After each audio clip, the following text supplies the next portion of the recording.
ګوره بچیا یو دوه درې څلور دا شپاړس کسانو خواړه بس هم دی یان ډېره خوندوره ښایسته کابلي پلو قدرمندو څومره ښایسته او خوندوره کابلي پلو چې دغې کډوالو ته په تورخم کې ورکول کېږي نو زه ډاډ درکوم چې ښه نه ښه هوټل کې به همدغسې خوندوره او ښایسته ډوډۍ پیدا نه کړئ قدرمندو دغه مرسته د حاجي بابا هډوال شرکت رئیس الخاج عبدالرحمن هډوال صاحب لخوا ترسره کېږي چې روزانه دغې کډوالو ته کابلي پلو خوندوره خواړه ورکول کېږي نو وګورئ څه چې دغه کډوال راځي یان دغې ټولو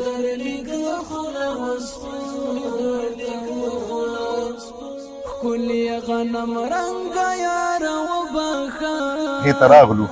کډوال په تمه دي نو راسره اوسئ چې ډوډۍ ورکړي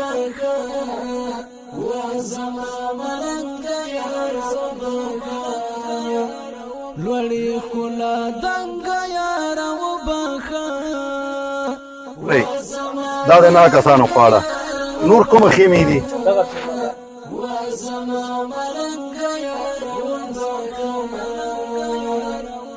مخ مخکې څو کسان استئ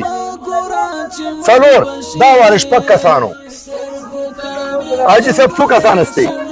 نه کسانو خواړه برابر کړئ راکئ دا شپږ زه نه کسان راغلي لس کسان استئ دا ور حاجي صاحب صحیح شو اوبه هم شاته راځي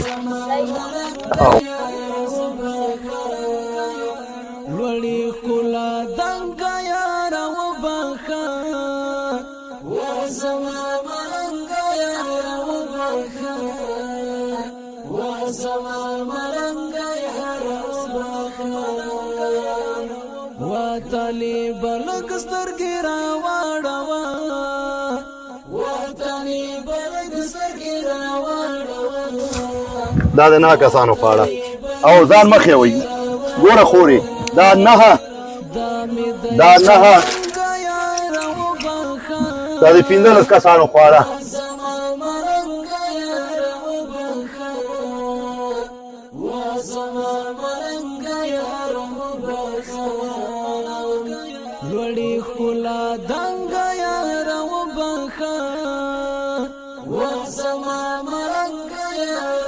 دا کسانه چې خوري مونږ ږدو درته دا واهلئ نه کسانو خواړه اکثر خیمو چې قدرمندو واهلئ ښه دا راکړئ یو بل هم راکړئ دا دی ورکوئ دا د 15 کسانو خواړه مونږ تاسو ته له کېښودلي دا یې دننه کړئ صحیح دی سامان ستاسو دی ښه 12 ګوره 3 شپږ 9 12 بس هم دی اوبه هم راځي اوچه ډوډۍ شاته راځي جوړې تکړه ښه تکړه په خیر راغلی راډیو وخت م کتلې و اخر مخامخ ډېره ښه ده څو کسان استئ ښه درکو څو کس اته څو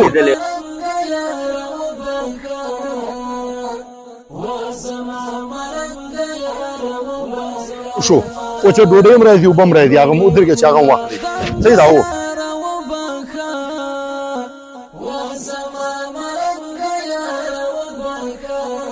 او دوه درې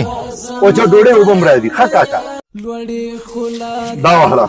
دا 14 کسان صحیح شو بس هم دی اوچه ډوډۍ هم راځي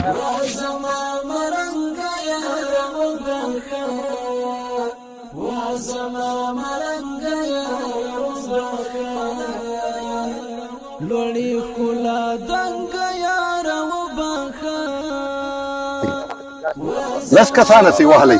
اوچه ډوډۍ هم راځي اوبه هم راځي بل ګاډي کې هغه هم واهلئ بچیا دا واخله بچیا صحیح شو ځئ ښه دوه ګز سرور دی راکئ څه ځئ هغه هم واهله بچیا صحیح شو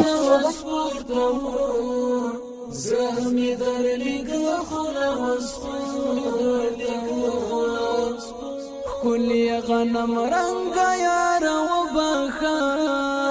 وزمام رنگ يا روبخا وزمام رنگ يا روبخا لوړی ښکلا دنګه یاره وبخه شپږ راوړئ وچه ډوډۍ اوبه شاته راځي هغه هم واخلئ څه شوه نو دا واخله دا د 10 کسانو خواړه وره راشه سترګو ته مې مه ګوره چې مړ بشي سترګو ته مې مه ګوره چې مړ بشي سترګو ته مې مه ګوره چې مړ بشي څښلې مې دي بنګ قدرمندو شکر الحمدلله توضیح مو وکړله اجازه راکړئ